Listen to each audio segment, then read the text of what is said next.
Imagine you are the captain of the newest, most advanced warship in the Japanese Navy. It is December 1944. Your ship is the Unryu, the Cloud Dragon.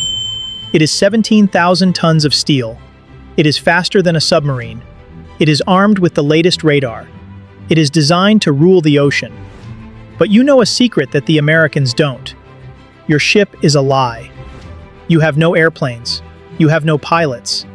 And deep inside the belly of your ship, hidden in the hangar deck, is a cargo so volatile, so dangerous, that your crew is terrified to walk past it. You aren't commanding a warship. You are commanding a floating bomb. Subscribe for more untold World War II stories. And in exactly 48 hours, that bomb is going to go off. This is the story of the Unryu, the aircraft carrier that didn't just sink. It was murdered by its own secret weapon. And it all happened in just 7 minutes. To understand this disaster, you have to understand the desperation of Japan in late 1944. The Imperial Navy was dead. The skilled pilots who had attacked Pearl Harbor were gone. The carriers were at the bottom of the sea. But the Japanese High Command refused to surrender. Instead, they came up with a new plan. A plan born of pure madness. If they couldn't beat the US Navy with skill, they would beat them with suicide. They invented a new weapon. It was designated the MXY-7. The Japanese called it the Ohka. The Americans called it the Baka bomb. It wasn't a plane. It was a manned cruise missile. It was a small wooden glider strapped to 3 massive solid-fuel rockets. In the nose, it carried a 1,200-kilogram warhead. To put that in perspective, that is 5 times the power of a standard aerial bomb. The plan was simple. A mother plane drops the Ohka.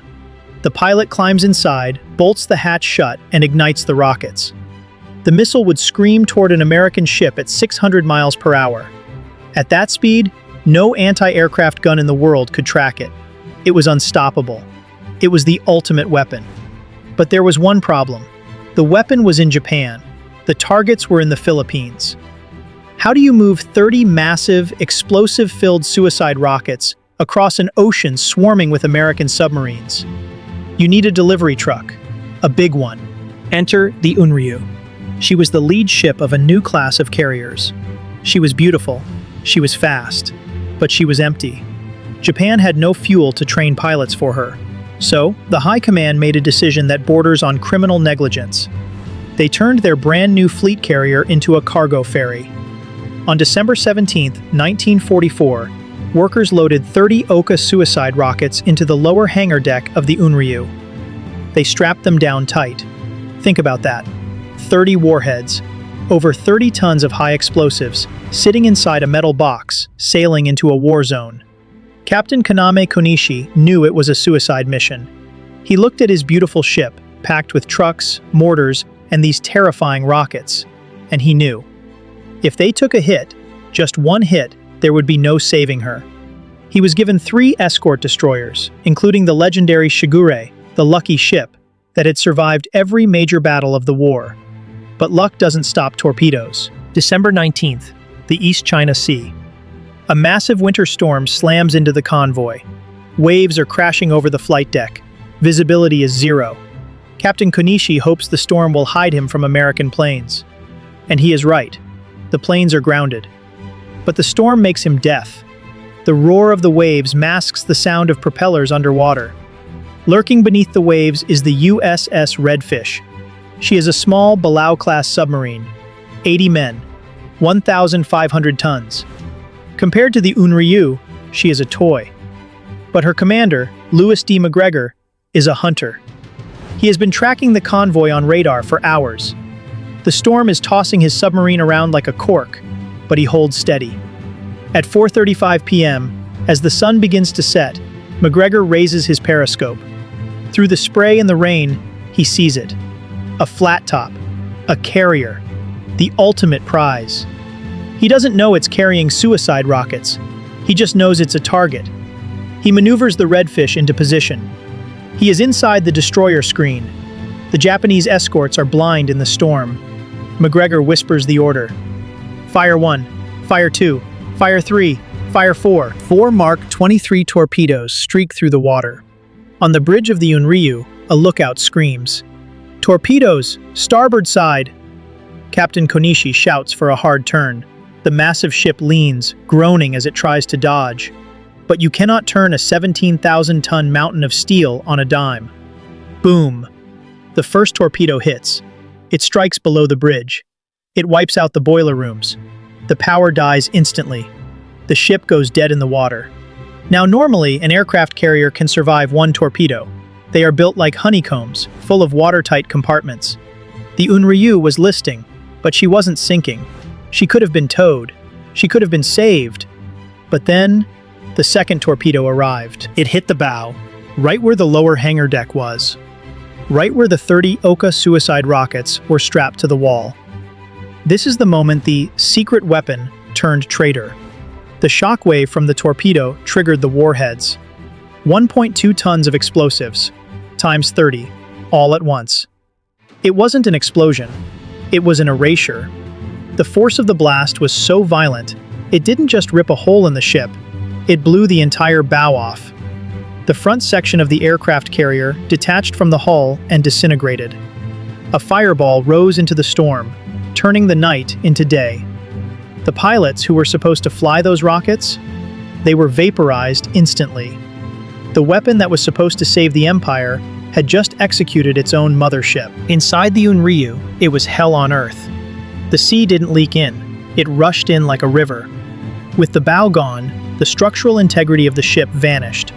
The Unryu pitched forward, driving itself under the waves. There was no time for abandoned ship. There was no time for lifeboats. The lights were out. The corridors were full of fire and screaming men. The water rose to their necks in seconds. Captain Konishi stood on the bridge of his broken ship. He realized the irony. He wasn't sinking because of the American torpedo. He was sinking because of his own cargo. The Unryu capsized. From the moment of the explosion to the moment she vanished, 7 minutes. A fleet carrier usually takes hours to sink. The Yorktown took 3 days. The Unryu took 7 minutes. The destroyer Shigure rushed in, braving the storm and the submarine, but there was nothing left to save. Out of 1,238 men on board, only 146 were pulled from the freezing, oil-slicked water. Over 1,000 men were dragged down to the bottom, sealed inside the steel tomb. The death of the Unryu is a perfect example of the sunk cost fallacy of the Japanese Empire. Think about the waste. Japan spent millions of yen, tons of precious steel, and thousands of man-hours building this ship. Then, they spent even more resources building these complex manned rockets. And in one afternoon, they lost both. What if the Redfish had missed? Those 30 Ohka rockets would have reached the Philippines. They were almost impossible to shoot down. They could have sunk 15 or 20 American ships. They could have killed thousands of Americans at the Lingayen Gulf invasion. It was a strategic threat of the highest order. But the Japanese High Command made a critical error. They assumed that a weapon is dangerous just because it exists. They forgot that logistics is the hardest part of war. By putting all their eggs, their most volatile, dangerous eggs, into one basket, and then sailing that basket through a submarine hunting ground, they doomed themselves.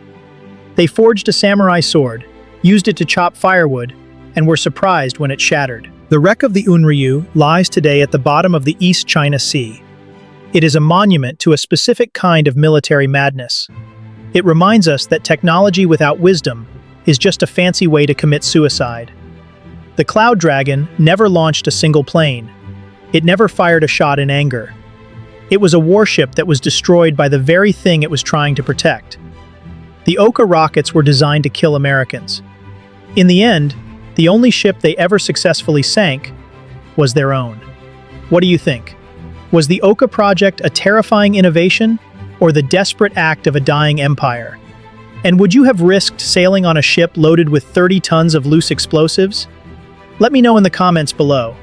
And if you want to know more about the terrifying experience of the pilots who actually flew these suicide rockets, comment the word Ohka below, and we'll open the classified files for a future video. Don't forget to like and subscribe to Fireline. We bring you the history that the textbooks leave out. See you next time.